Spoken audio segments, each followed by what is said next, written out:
Los martes a las 8:30 en El Balance nos vestimos de gala para recibir los debates Transforma España. De la mano de Eduardo Serra y moderado por Federico Quevedo, todas las semanas dedicaremos un espacio a reflexionar y debatir sobre aquellos asuntos que contribuyan a transformar el futuro y hacer del nuestro un país mejor.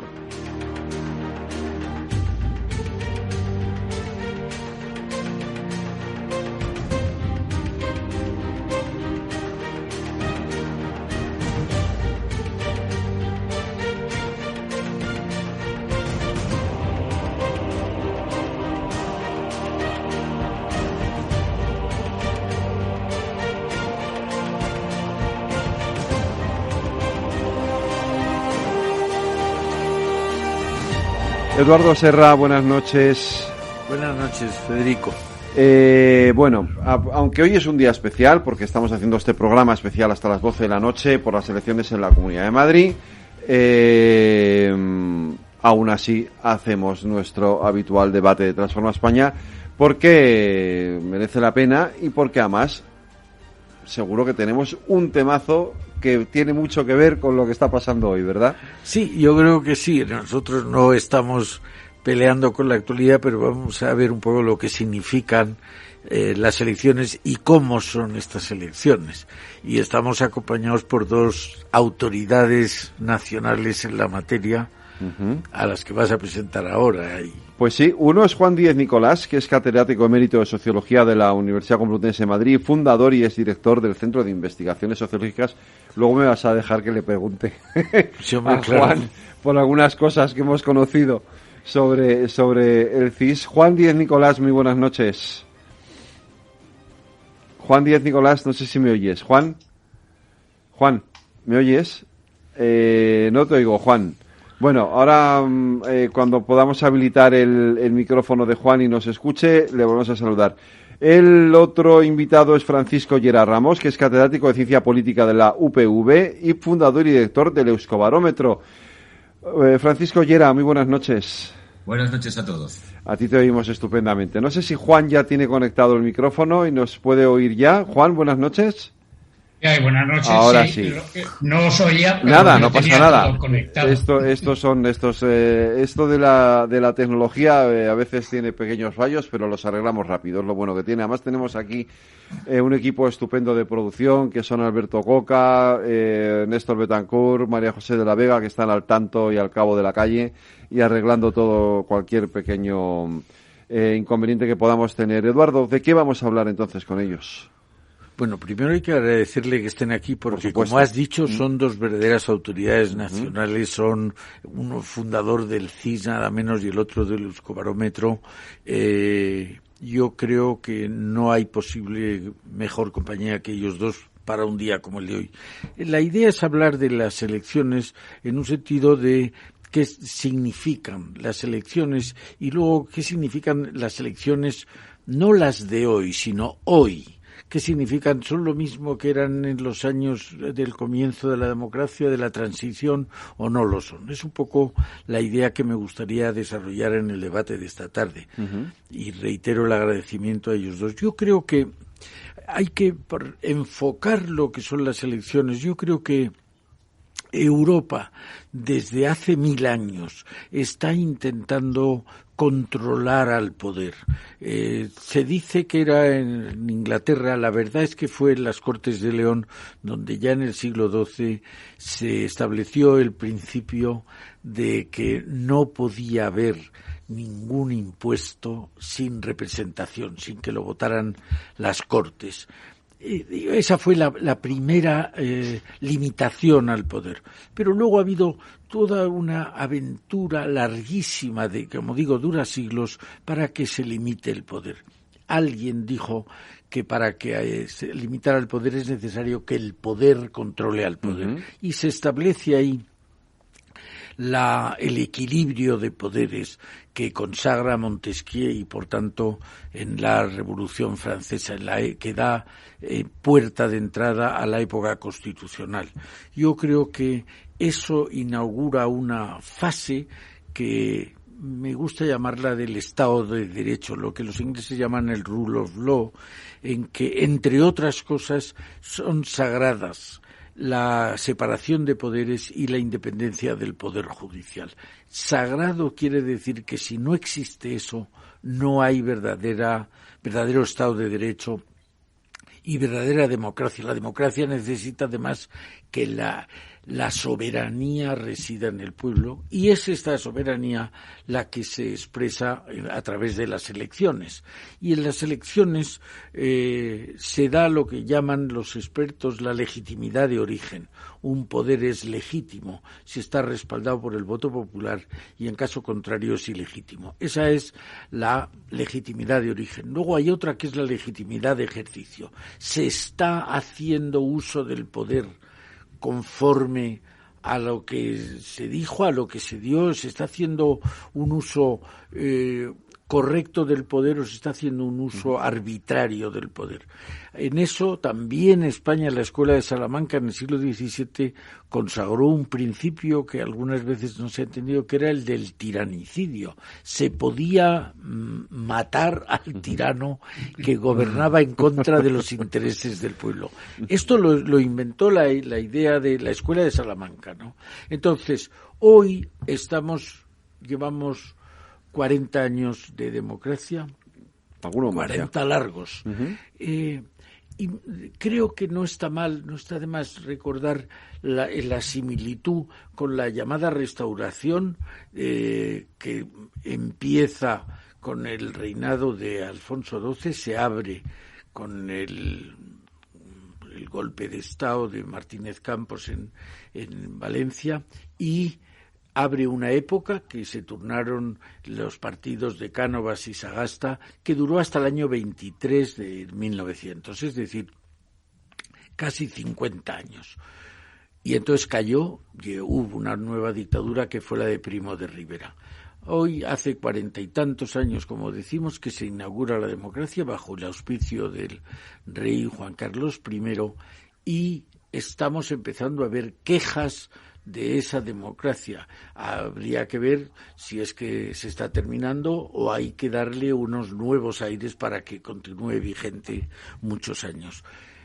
Y luego, esa que decimos, esta democracia actual que nace en el año 78 con la Constitución de ese año y que ha tenido ya una larga andadura, y a mí me gustaría oír de nuestros expertos de hoy qué les parece si esa democracia de hoy es como la del 78 o se ha estropeado.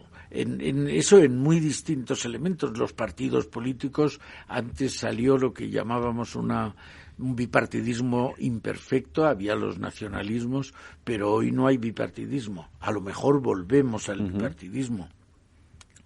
Los programas electorales, ¿se habla como se hablaba en los de los años 80, que se hablaban de ideas, de promesas, o se habla de otra cosa?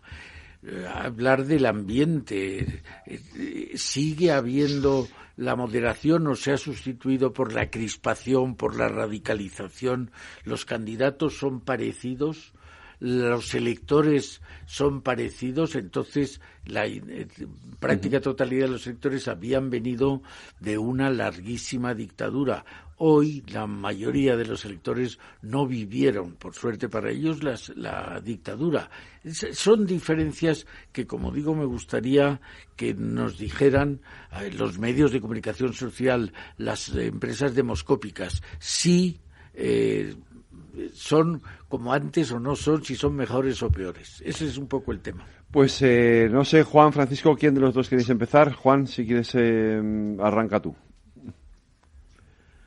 Bueno, pues ante todo muchas gracias a Capital Radio, muchas gracias Eduardo Serra y muchas gracias Paco por estar también aquí.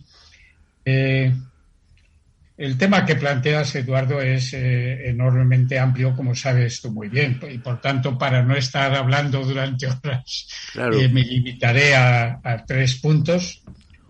Ahora, luego ya veremos si vamos a más. Lo primero de todo es que 40 años hoy en día es, como antes eran, a lo mejor, pues un par de siglos. Es decir, el cambio es tan rápido que mirar ahora el 78, que algunos, bueno, los tres que estamos aquí, y también Federico Quevedo y los que nos estén escuchando, es decir, esos 40 años, es que parece que son muchos años, es que se han ido así en un suspiro, porque el cambio ha sido brutal en todos los sentidos, en el nacional y en el internacional. Y yo voy a ir a... Perdón. Nada, tranquilo, no pasa nada, Juan. Estas cosas son... Es que, como ya le dije a Eduardo Serra, a las 9:30 tendré otra petición de intervenir, pero se han adelantado y por eso no he contestado. Luego, si acaso, ya les diré algo. La primera cuestión que quería plantear es que el cambio fundamental es el cambio en los poderes, porque tienes razón, Eduardo, cuando hablabas del equilibrio de poderes, algo que viene ya de la Revolución Americana, antecedente de la Revolución Francesa, por unos poquitos años, pero influyó, aunque los franceses intervinieron en la americana, pero intervinieron desde fuera. Luego la Constitución que sale de la Revolución Americana influyó bastante en la francesa, que tenía sus tintes europeos. Pero la cuestión fundamental que yo creo que ha cambiado es que en estos 40 años, hasta hace 40 años, el capital, el poder económico, estaba muy vinculado al poder político.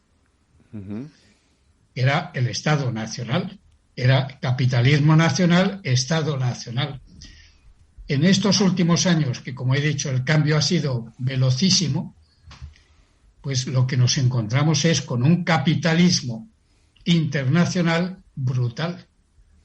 Pero no hay, el poder político no ha crecido en la misma medida, de manera que lo que tenemos es un desequilibrio entre un capitalismo internacional cada vez más global, que tiene unos presupuestos que solamente 2 o 3 estados nacionales pueden competir con ellos, los demás, somos 200 estados que decimos que somos soberanos. ¿Soberanos hasta dónde?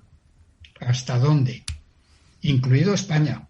Es decir, que hay un desequilibrio tan brutal y eso ya lo creo que está teniendo unas repercusiones muy fuertes, porque obviamente lo que hay es una posible competición entre el capitalismo internacional y el nacional, como lo hubo antaño. Es decir, es que esta época se parece mucho a la de cuando vino el rey Carlos V de Alemania y I de España. Las germanías y las comunidades.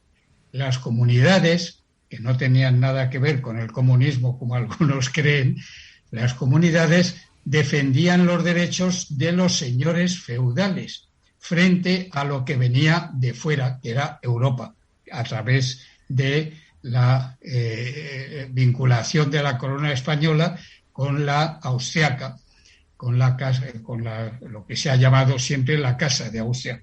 Por eso ha cambiado todo brutalmente, en mi opinión, porque ¿cómo se puede compaginar el capitalismo global internacional con el Estado nacional? Parece que requeriría un poder político también global mundial. Digo que parecería.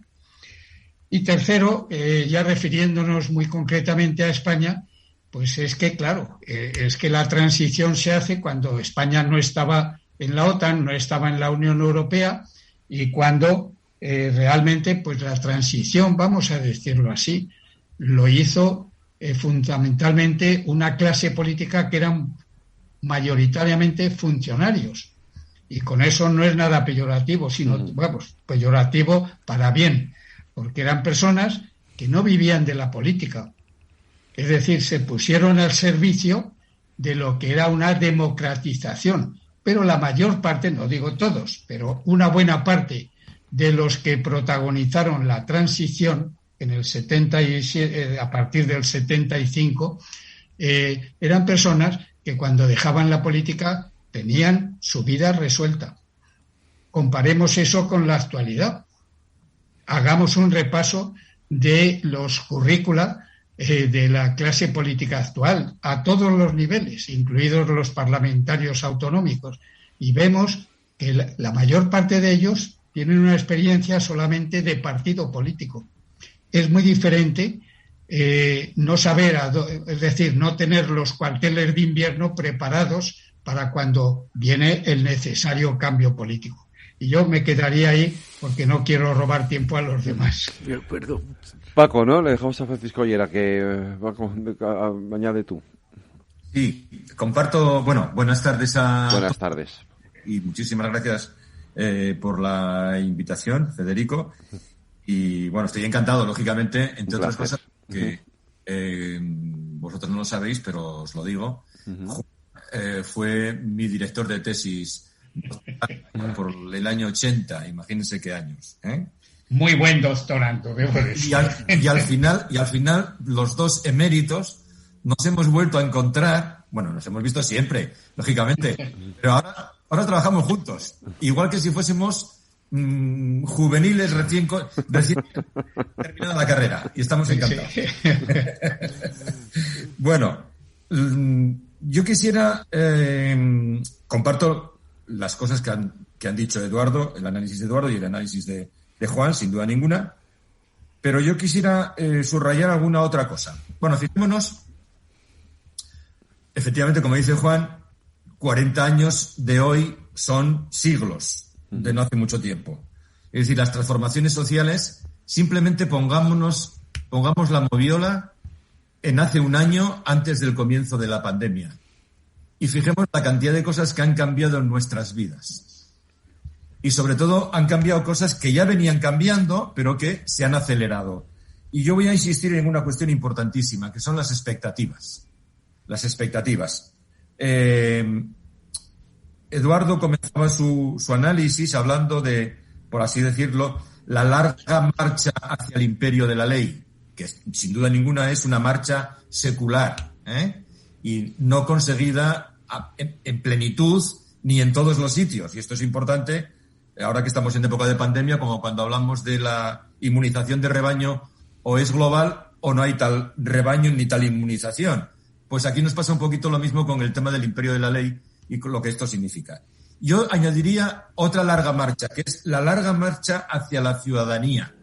No hacia el reconocimiento de los derechos de ciudadanía, sino hacia una ciudadanía realmente activa, y realmente, vamos a decir, ahora que está de moda la palabra, empoderada, que yo creo que es el momento en el que estamos. Y por eso estamos en un momento de desafección, de crisis de legitimidad de ejercicio, no de legitimidad de la democracia, sino de legitimidad de ejercicio. Lo vemos en todas las encuestas desde hace ya unos cuantos años, particularmente en España, particularmente en Europa en general, pero especialmente en España, que es la crítica ciudadana al funcionamiento de nuestra democracia.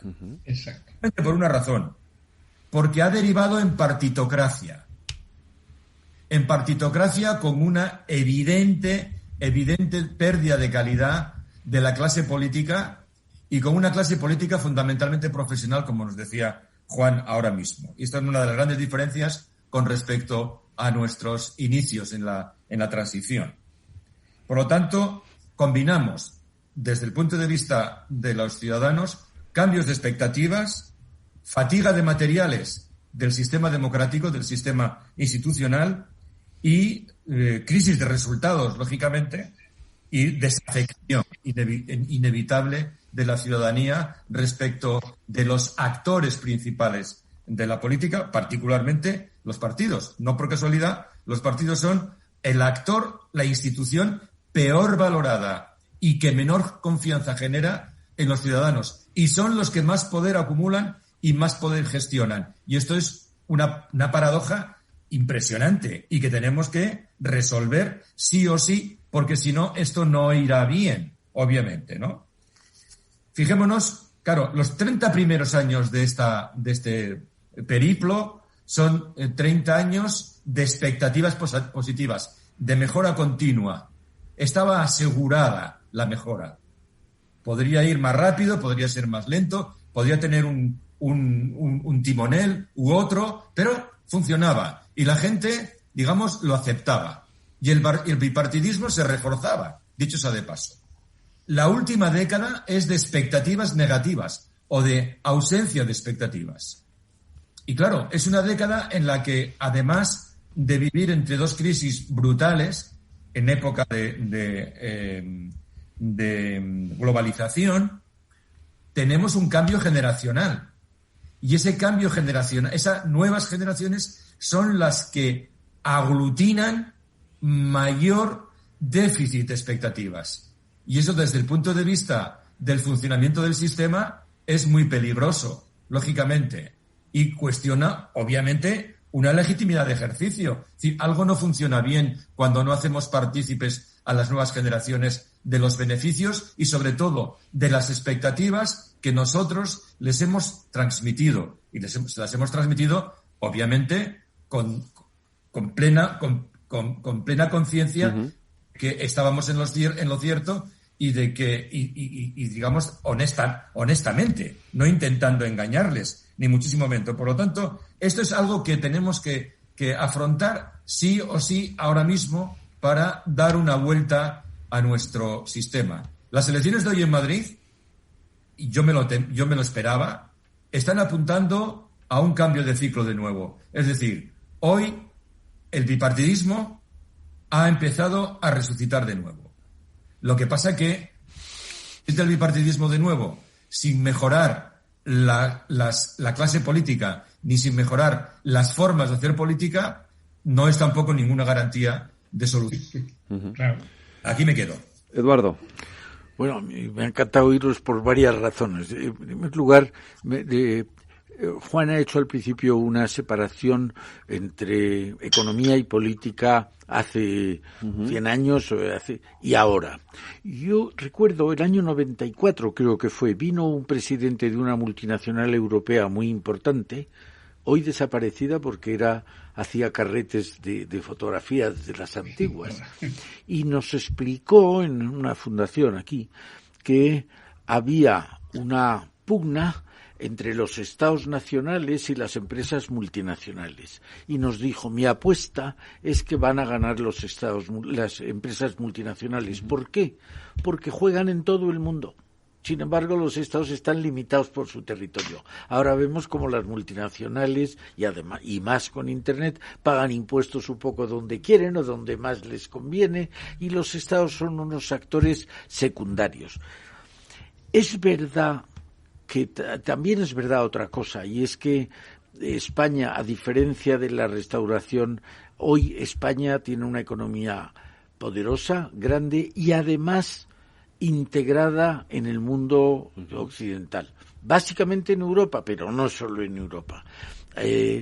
Mientras que en los años 30, por lo menos en toda la primera mitad del siglo pasado, España tenía una economía raquítica, pequeña y además aislada del resto del mundo.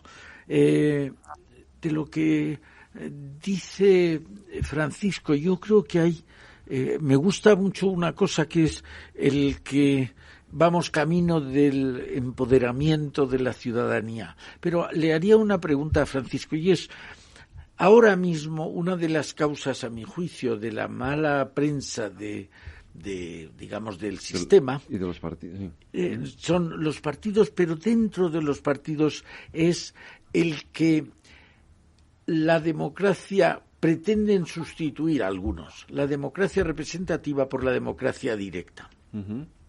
Yo creo que la verdadera democracia es la representativa.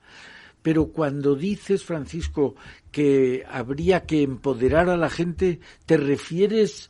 Supongo que no, pero te quiero preguntar, ¿te refieres a que hubiera una democracia más directa o no? No me refiero a eso. Me refiero a que, digamos, la exigencia de responsabilidad que hoy los ciudadanos, digamos, con más conocimiento de causa, con más interés por los resultados, porque les afectan, obviamente, con mayor información, con mayor inmediatez, digamos, en su capacidad de respuesta, porque no olvidemos que la comunicación ha cambiado radicalmente. El tema de las redes sociales, que para bien o para mal, han venido para quedarse y han venido para poner en manos de la ciudadanía una capacidad, digamos, de movilización y hasta de respuesta que antes había que hacerla, lógicamente, en la calle con una manifestación violenta para llamar la atención. Hoy día ya no es imprescindible, ni muchísimo menos. No me refiero a la democracia directa, por mucho que, obviamente, hay mecanismos, precisamente con las nuevas tecnologías y con la era de Internet, que nos permiten, digamos, una participación ciudadana mucho más directa, sobre todo en la vida local, que es muy importante. No olvidemos que hay una demanda de descentralización importante, porque es acercar las cosas del común a los ciudadanos, y eso es posible, pero no me refiero yo a eso. Yo creo que el ciudadano da por buena la representación siempre y cuando la representación sea buena.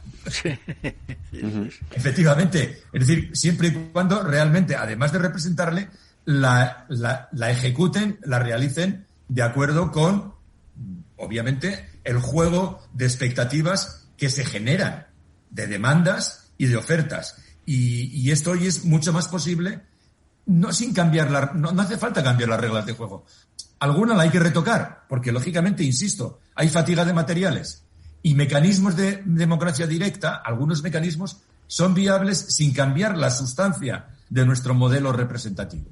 Uh-huh. Pero el modelo representativo puede mejorar muchísimo, además. En eso estoy completamente de acuerdo. Pues yo lo que os plantearía ahora, tenemos que hacer una pequeña pausa para irnos a la publicidad, pero yo lo que os plantearía ahora de seguido es cómo lo mejoramos, quiero decir, porque evidentemente los tres habéis puesto el acento en las carencias, en esa clara y evidente merma que ha tenido nuestro sistema y en estos años, en esa pérdida de calidad. Yo creo que ha habido sin duda una pérdida de calidad desde que inicia la transición hasta ahora, y lo siguiente es ver en qué aspectos se puede mejorar nuestro sistema democrático, que es evidente que requiere una importante mejora, y lo tenemos que hacer, pero lo vamos a hacer ahora, enseguida, a la vuelta de la publi.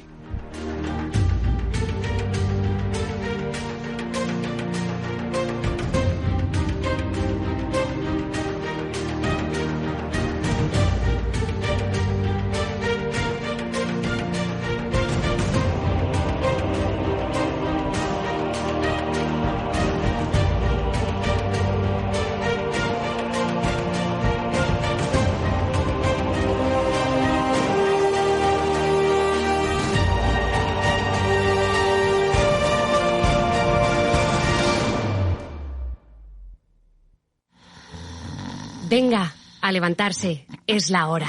No se quede de brazos cruzados. Con Carmiñac, dele a su patrimonio el impulso que merece. Libérese de los convencionalismos y trabajemos juntos para sacar el máximo partido a sus ahorros. Confíe hoy en un socio capaz de identificar las oportunidades de inversión de mañana. Hable ya con su asesor financiero y haga de las soluciones Carmiñac el centro de sus ahorros. Recuerde que su capital puede estar en riesgo. Gráficas Naciones. Más de 50 años de experiencia en el sector de las artes gráficas. Apostamos por la última tecnología tanto en impresión offset como en digital y gran formato. Realizamos todo tipo de impresión. Tarjetas de visita, folletos, libros, vinilos, decoración y montaje de stands. Más información en el 91 629 21 45 o en gráficasnaciones.es. Transforma España.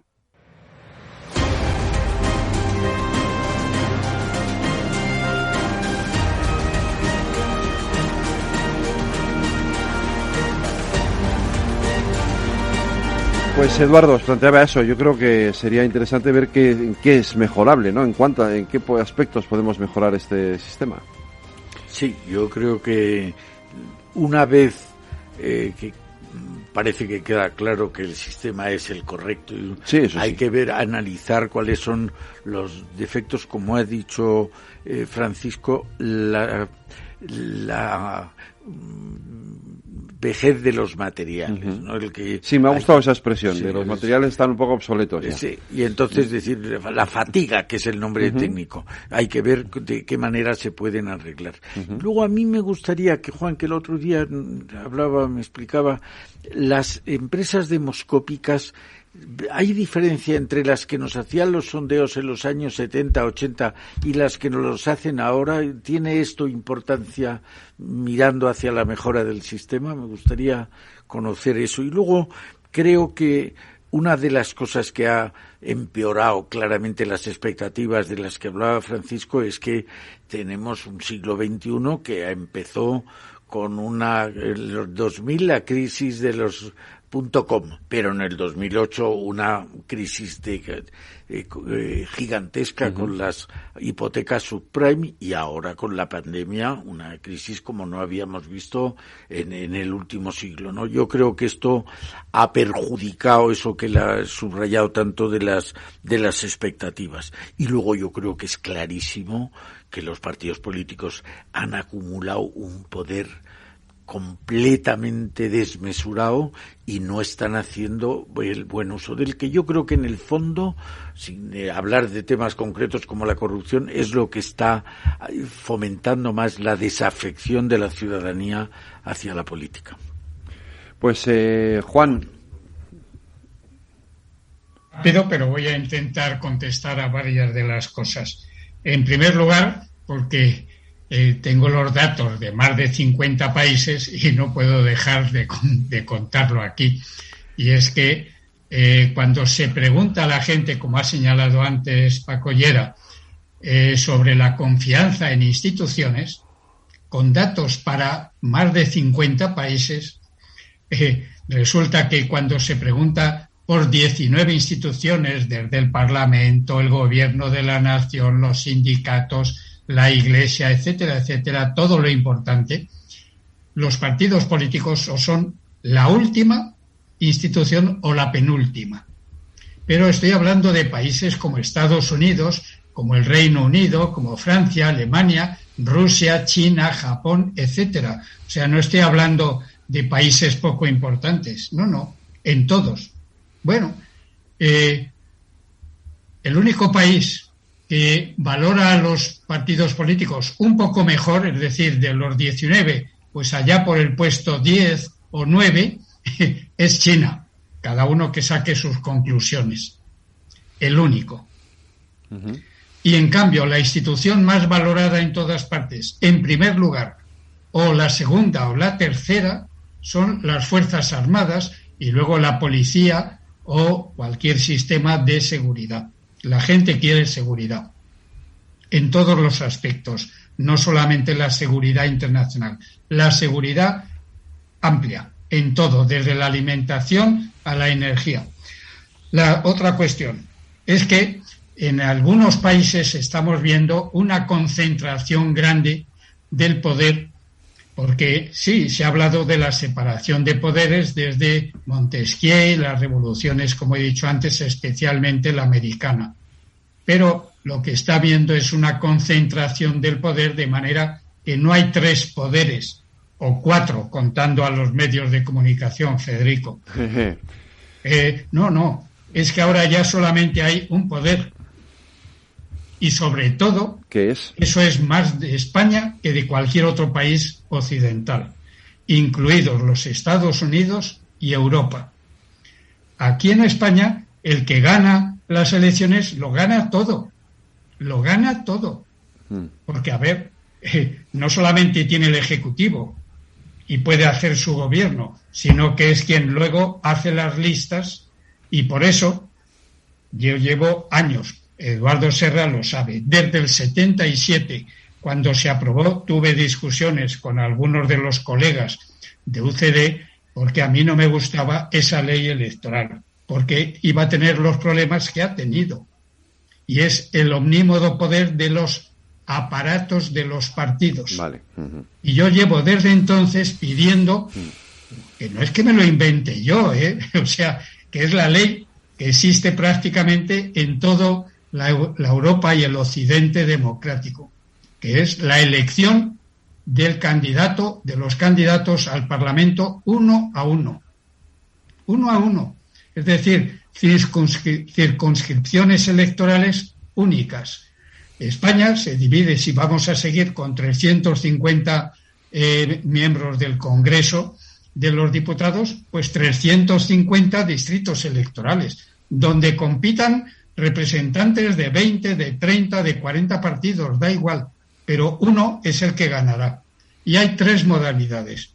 La británica, que es el que gana, aunque sea por un voto, es el que se lleva su escaño. La francesa, en donde quieren que el que salga tenga por lo menos el apoyo de la mitad del electorado, o sea, de los que, no del electorado, de los votantes, de los que votan. Y eso hace que cuando uno no tiene la mayoría absoluta en primera votación, vayan a segunda votación. Porque entonces ya el que salga, saldrá por lo menos con un voto más que la mayoría, que el 50%. Y el otro sistema es el alemán, que es que además de tener ese sistema, tienen también listas nacionales como tenemos en las europeas.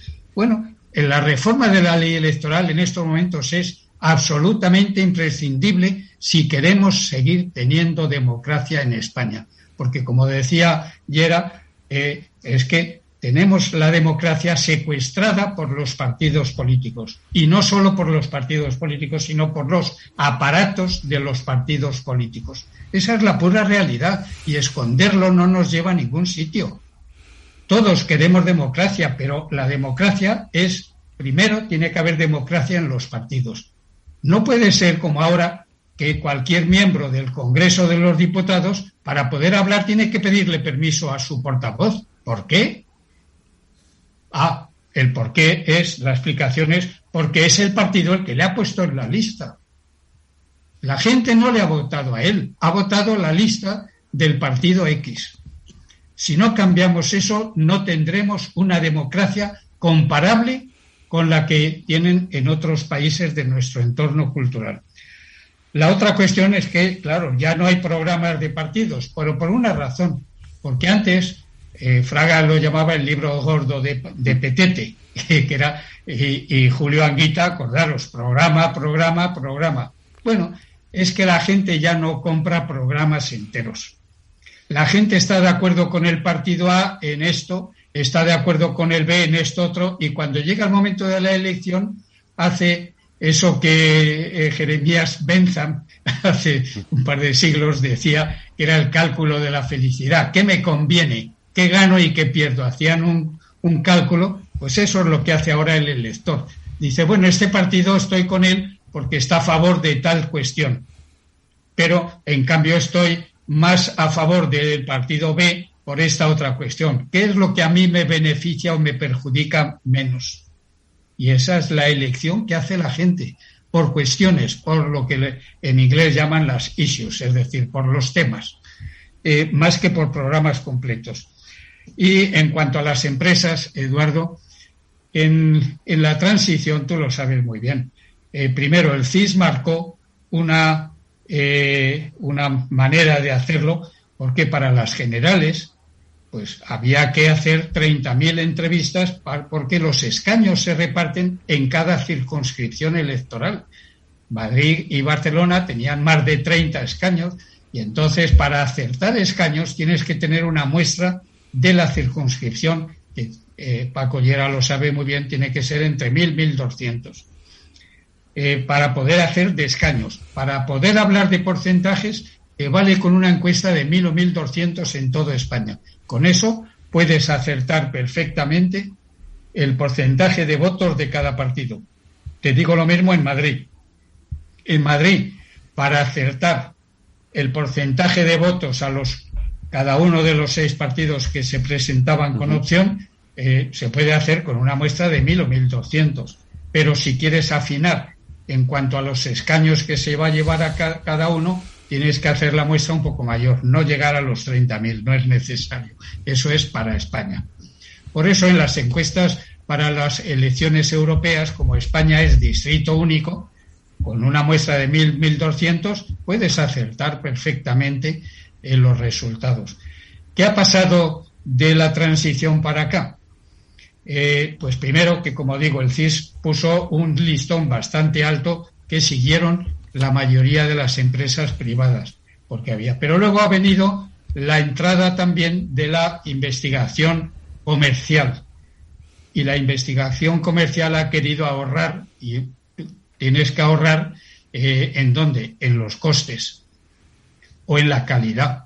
Y al ahorrar en los costes, se ha ahorrado muchas veces en la calidad. Y segundo, porque cuando ya en vez del bipartidismo tenemos 4, 5 o 6 partidos con aspiraciones de escaños, la cosa se complica mucho. Lo que pasa es que eso es otro factor que ayuda a defender el hecho de ir a una ley electoral como la que tenemos en toda Europa y en Estados Unidos y en Australia y en todo el mundo civilizado, que es distrito uninominal. Vale. Lo que pasa es que Paco, me da la sensación, Paco comentaba antes lo de que volvemos otra vez y hoy se está viendo en estas elecciones en Madrid que nos dirigimos de nuevo hacia ese bipartidismo que sea un poco imperfecto también, ¿no? Pero yo estoy muy de acuerdo con Juan en esto de la nueva ley electoral. Yo también lo creo. Es que es que el bipartidismo que menciona Paco, que es cierto, pero se hace por bloques. Ese también es más bloquismo, es más bibloquismo que bipartidismo, sí. Claro, si nos vamos un poco atrás, sin irnos a la restauración, yéndonos simplemente a los años 30, teníamos la CEDA y el Frente Popular. Sí. Es lo mismo que tenemos ahora. Es decir, todo el mundo hace los cálculos con los 3 partidos que en Madrid se presentaban, que eran más o menos de derecha, con todos los apellidos que uno quiera, y los 3 que estaban en la izquierda. Ya, Paco.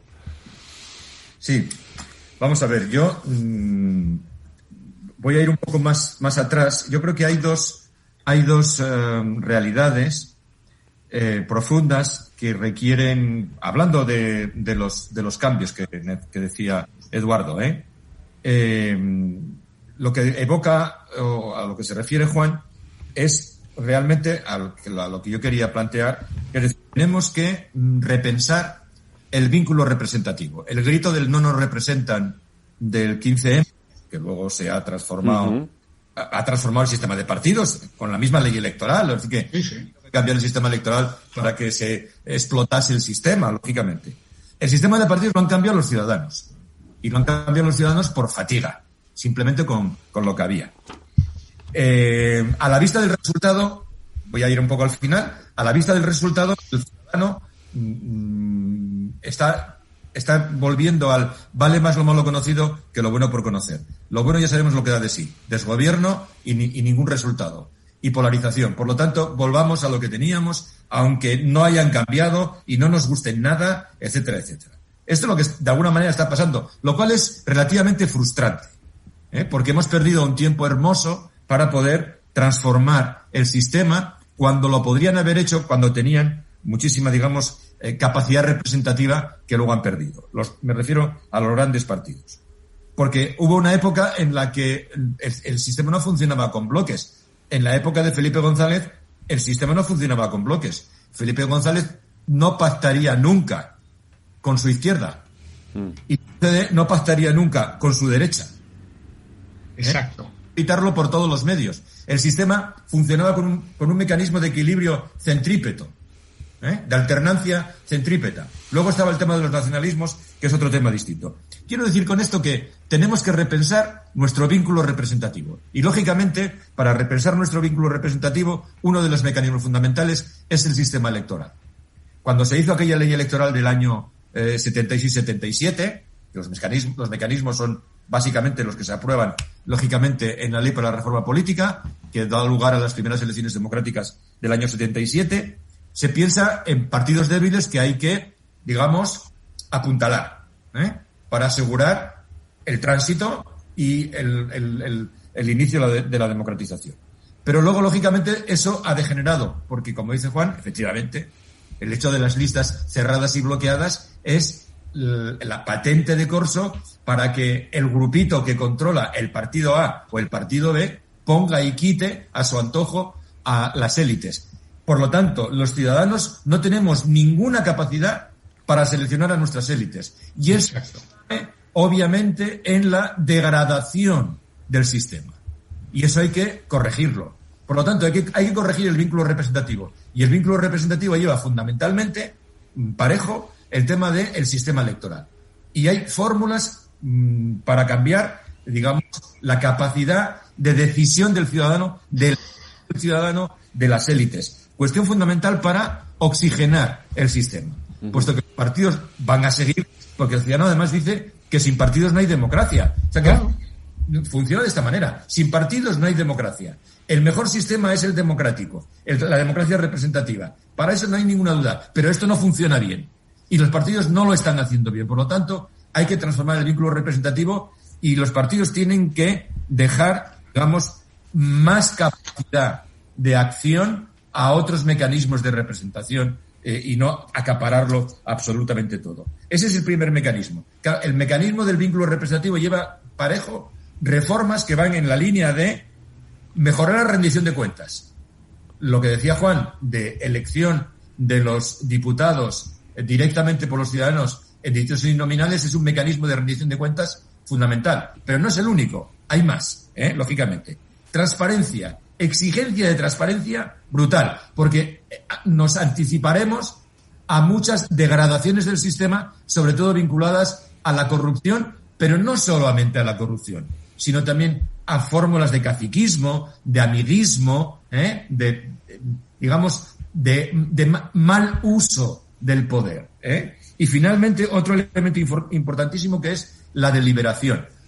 Cuando hablaba, y a eso yo limitaría fundamentalmente el tema de la democracia directa, más allá de la democracia directa que ejercen los partidos. Fijémonos, la democracia directa, que es un mecanismo fundamentalmente ideológico, en manos de un partido que defiende la democracia directa, como Podemos, pongamos por caso, miren ustedes el porcentaje de participación en sus acciones de democracia directa que ha tenido Podemos, utilizando, lógicamente, las nuevas tecnologías. Es demencial, es realmente ridículo, es de vergüenza ajena. Por lo tanto, eso no funciona. Funciona de una forma limitada en el interior de los partidos, pero no para el conjunto de la sociedad. Para el conjunto de la sociedad, determinados mecanismos de democracia directa pueden funcionar en el ámbito local, para temas concretos, etcétera, pero no de una forma generalizada, porque eso sí que es una cuestión ideológica. Sin embargo, estas reformas vinculadas al vínculo representativo, a la rendición de cuentas, a la transparencia, a la deliberación, para, digamos, la adopción de políticas para acompañar con la deliberación ciudadana activa de la decisión sobre políticas, el diseño de determinadas políticas, esos son elementos transversales, no son ideológicos. Pueden perfectamente llevar al consenso, que es el gran déficit de nuestro momento actual, el déficit de consenso, el déficit de transversalidad en las decisiones. Esto me lleva a otro elemento crítico de nuestro momento, volviendo al argumento económico que evocaron tanto Juan como Eduardo. Si algo caracteriza también este momento, digamos, de crisis del vínculo representativo, es el otro elemento, el socioeconómico, es decir, la crisis del contrato social.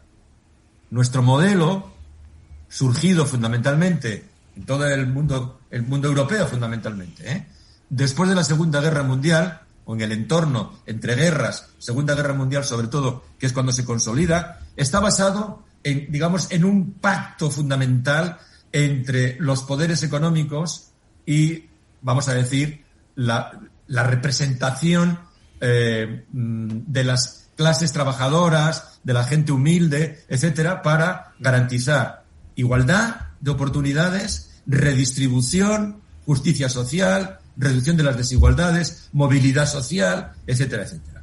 Bueno, todo esto está parado, en seco. Y lógicamente aquí también hay una fatiga sobre el sistema. Es decir, o retornamos a una recuperación de la renovación del contrato social en términos de redistribución, igualdad de oportunidades, etcétera, etcétera, y sobre todo ahora mismo es el pacto intergeneracional, o tendremos problemas. Por lo tanto, política y economía están estrechamente vinculadas y es fundamental recuperarlo. Los están diciendo los economistas a los politólogos y es decir, que es fundamental que el sistema político responda adecuadamente a las necesidades, sobre todo necesidades de estabilidad y de cohesión, porque si no, la economía no va a funcionar.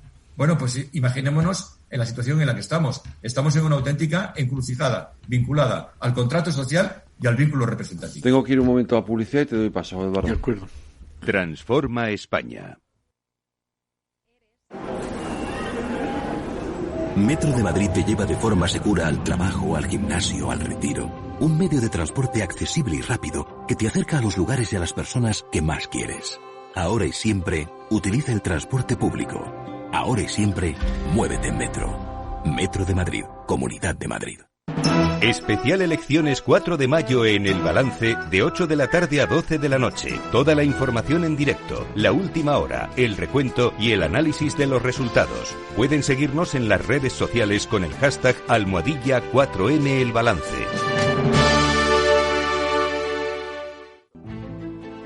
Las vacunas son seguras y la mejor alternativa para acabar con la pandemia. Eres parte de la solución. Vacúnate. Hay que vacunarse. Comunidad de Madrid. Transforma España.